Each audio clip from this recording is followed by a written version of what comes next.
Okay, shall we move on to the next one? Andrew Cuomo. Oh Uh, God. there's this piece in the Times, in the New York Times, that says Cuomo was contrite about his sexual harassment scandal. Not anymore. We talked about this a couple episodes ago. We That did.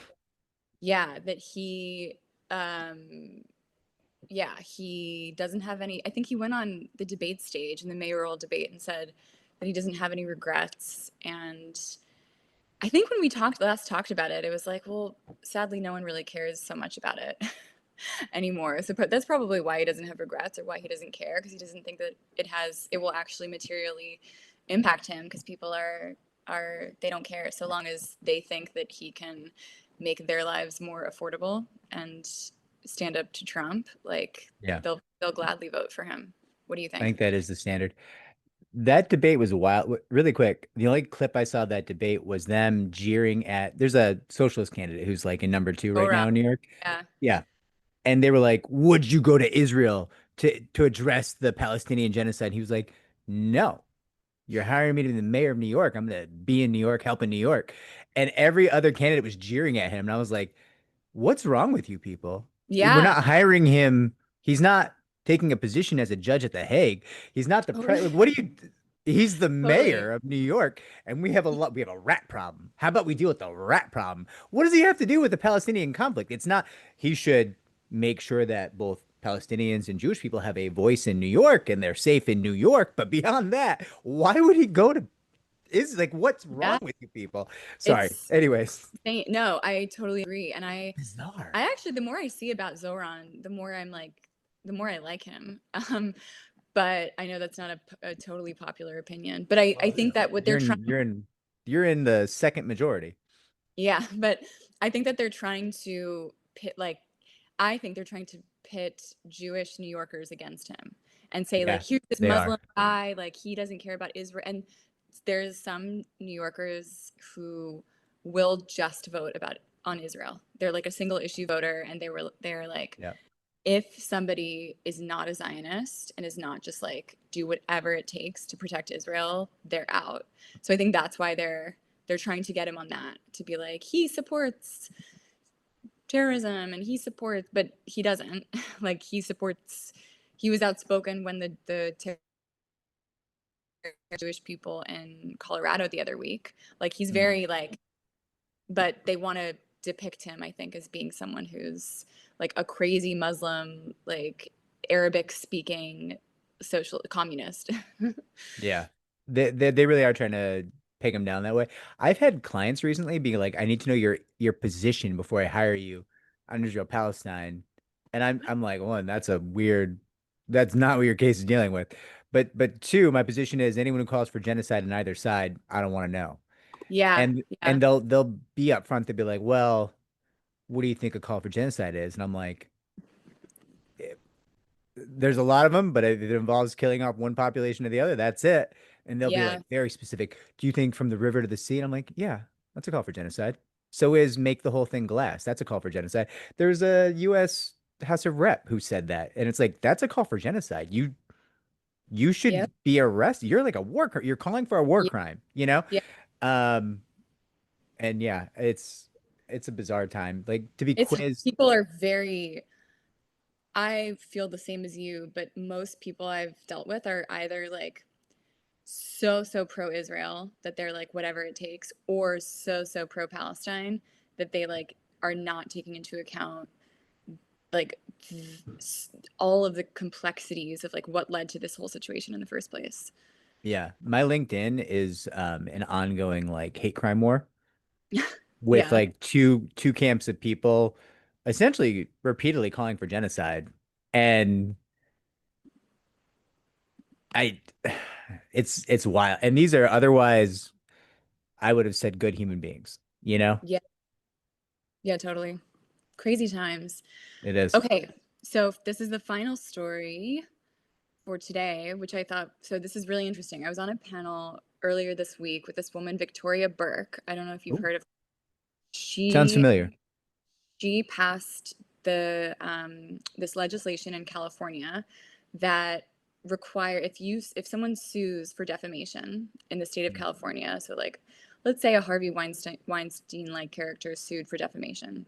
Sure. If he loses, he has to pay for the woman's legal fees for her defense attorney and significant damages.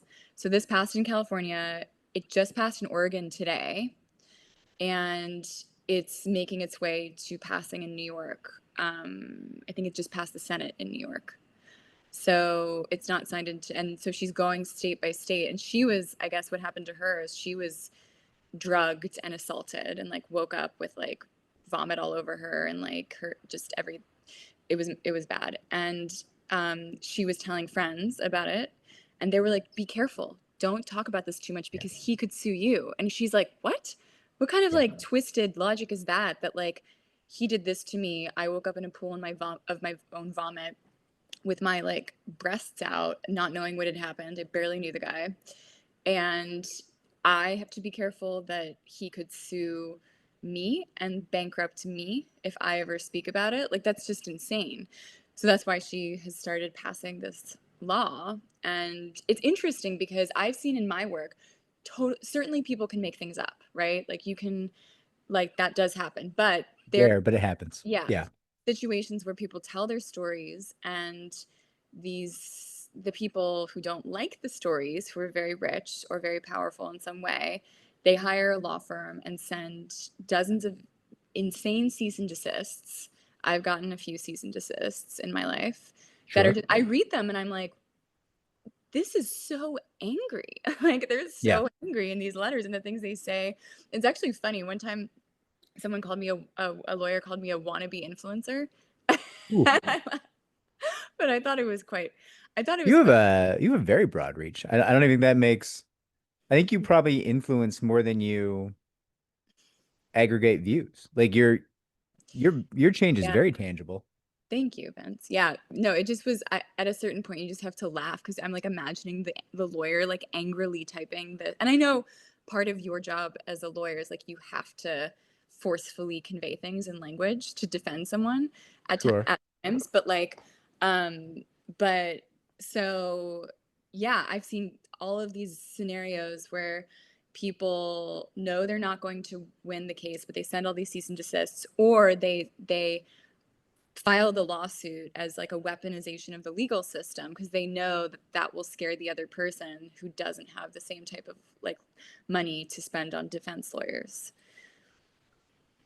Yeah. I mean, d defamation claims are always so they're hard to win most of the time. 19 out of 20 defamation claims that people call you up about, it's like, well, this doesn't really fit the elements, or frankly, no one knows who you are, and this doesn't really matter. There's just no damages or whatever it is. We had one a while back, was a podcaster who wanted us to file a defamation claim. And it was one of these things we were just like, not really into it.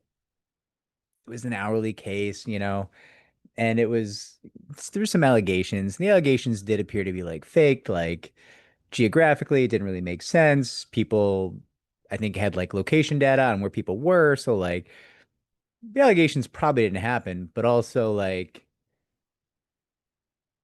the potential client did not have clean hands. It was Right. not like a good guy, like pretty bad guy. And we're just like, yeah, we don't want to. And then we ended up getting a letter threatening us for not taking the case. And it was just like, oh, you want a piece? Let's go. Like, it was just like an interesting, like, petulant, like, you wouldn't take my 50 grand retainer to bill from. How dare you? And like, I was pretty polite on the phone. Like, hey, yeah, listen, I don't really know the merit of this. Like, what are you trying to win? Like, what's the goal? And Right. the goal was to shut her up. Yeah. Yeah. And it's like, well, have you considered I mean, you've got locational data that says you weren't in the same place at the same time ever. So, like, maybe go with that. Maybe rather than shut her up, show the truth, and Mm-hmm. not what they wanted, which to me was very Right. strange. Like, vindicate yourself. Wait, so Don't. so then they hired a law firm to bully you? They That's tried. that's Yeah. ridiculous. We He's just like he's just like, I will be on a warpath and destroy anyone who tries to destroy, like not help. yeah. or I bought that lawyer's name and a domain name and put up a silly site mocking that lawyer. I redacted the letter to make sure there were no names in the letter, but I posted the letter and I like it was it was just one of those things where it was like, you're so incompetent. I can't believe you took money to do this. Like, you're a joke of an attorney. oh my Um, like, why would you think that I would care about your cease and desist letter? Like, yeah, I also like checked this person out. I was like, oh, you've been to state court once in 20 years. You've never been right. to federal court. You know what you are? Yeah, bottom feeder. Like, it was just like, you can you imagine? I don't know. It was Goes just on. That's so embarrassing. That's yeah. humiliating. It's whatever. Is that our Crazy. last story? That's our last Oh story. my gosh, we were fast and efficient today. What are we? So we have the Liddy Ledbetter piece, which we're going to be Yeah. posting of yours and Yeah. linking to. Um, what else? What else is new? What else is new and interesting in the world of the Steinhorn Empire? Let's see. So I'm going to be interviewing the Palantir employee in over video podcast on So much fear. Thursday. So much fear. Yes. What are you Uh, doing? so if I disappear, no, no. So we're doing that on Thursday. Yeah, what am I gonna And do if you disappear? This is gonna be very inconvenient for me. I'm only thinking about me here. Like, who's gonna do a weekend show? right? Um, you have to then hire that lawyer to send Palantir a letter. No, I'm kidding. I mean, I bet you take the money. Yeah, probably. Wait, so they disappeared someone, but you'll give me 3 grand, right? Like, sure, buddy. Yeah, 100%. Let's do it. So, okay, so that's happening Thursday. Um, let's see. I'll have some more personal stuff coming out in my personal newsletter called Nonlinear. Uh, Ooh, some memoir stuff and just some essays about the culture and the times. And yeah, that's about it. My book is inching along to getting published. congratulations. Is Thank the you. Nonlinear Love collection that you're collecting eventually going to be a book? That's a good question. Maybe we've talked about it. Alan and I, who Alan is the divorce lawyer who I do that project with. And Is Alan the famous podcast attorney who like I see everywhere? I don't, if he is, that's great. I don't think it's him because Okay. he's not, we're not, we have like a small but growing following and he's at Blank Rome and Oh it, yeah, probably yeah, not. probably not. So we just And that come was out. not a swipe at Blank Rome. That's just I don't think No, I Blank Rome know. would like have a podcast attorney on the Yeah. they're a little Yeah. more white shoe than that. Right. And it's, I mean, I think that Blank Rome finds the project amusing because he like convinced them. And once he convinced them, it was all good. So long as like he doesn't have conflicts, he can talk about anything. They were like, go for it. If it brings in clients, talk That's about whatever you fascinating. talk about. So, but now at all of his like, he had like a partner summit and the GC of the firm was like, so Alan has this podcast with Ariella Steinhorn. Like they find it amusing because it's Yeah. he's on like Tara's Baddie Club podcast with me talking about the project or like Oh, uh, interesting. which is the woman, the Dirty John story where No. she like killed her stepfather in self-defense. We've all been there. Yeah. So she has a podcast called but I think it's just for a partner at a law firm like that to be doing these sorts of talking to sex workers and talking to these writers who have had very unconventional romance lives, myself included. I think they find it entertaining. That's interesting because I would have thought Blank Rome would be very stodgy about that. That's pretty cool of them. It's very Yeah, forward thinking. I love that. I love that a right. lot. I So gotta say, I get a lot of resistance here. I mean, I think you hear of it sometimes. Like people will fully acknowledge that like this show, the YouTube channel generates 80, 90% of the income of this firm in terms of incoming cases, yeah, but they do hate it, which interesting. is fascinating.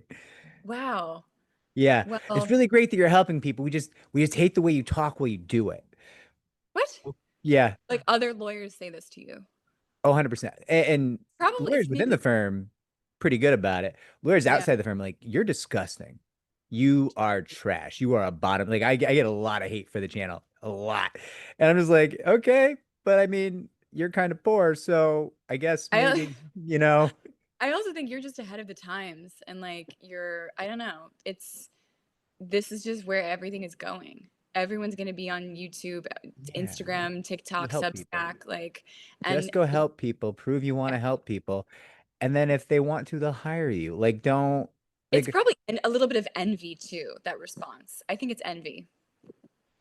maybe. I don't know. I mean, so we had an Arista attorney on, right? And I think he was a little bit reluctant, but he got an influx of clients because there's not a lot of Arista attorneys in the world. And he's just like, that was amazing.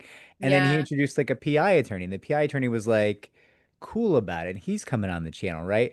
But then you Yeah. get like matrimonial attorneys who are like, no, I don't know. I don't think I want to come on. I don't think it's a good look for me. And I'm like, helping people's not a good look for you? I don't Yeah, I under think like, that it's the stories that they've told themselves about who they are as lawyers. They're like, "We're I am a professional," and journalists can be this way too sometimes, where yeah, it's like, they "I'm can. a capital J journalist, and like I would never do these things that are outside the confines of what the job is supposed to be based on the stories I've told myself." Yeah. And it's like, well, Yeah. yeah, exactly. So long as you're helping people and providing knowledge and information, it's not yeah, it doesn't fit squarely within the traditional attorney profession, but it's just a new world and you're meeting people Yeah. where they're at, that people are on YouTube. I'd love to have I, I guess I was going to call him your pet matrimonial attorney, not your Yes. collaborative matrimonial attorney on the channel with you. And I'd love to push cases his way because if he's going to help people, that's amazing. And Yeah, that's, you just get in the business to help people. The rest, it works out. If totally. you're helping, people are going to hire Yep, you. for sure. I don't know. I agree completely. All All right. right. Good stuff. Always a pleasure, Ariella. We'll link that up. We're going to do a Saturday, Sunday. So these will be two episodes, and we'll have your links in both. Send them over, okay? Okay, perfect. All right, everybody. Like, subscribe, comment down below, share the channel so we can grow. Sorry for the rush show. It's Summer Fridays. Take care, Bye. everybody.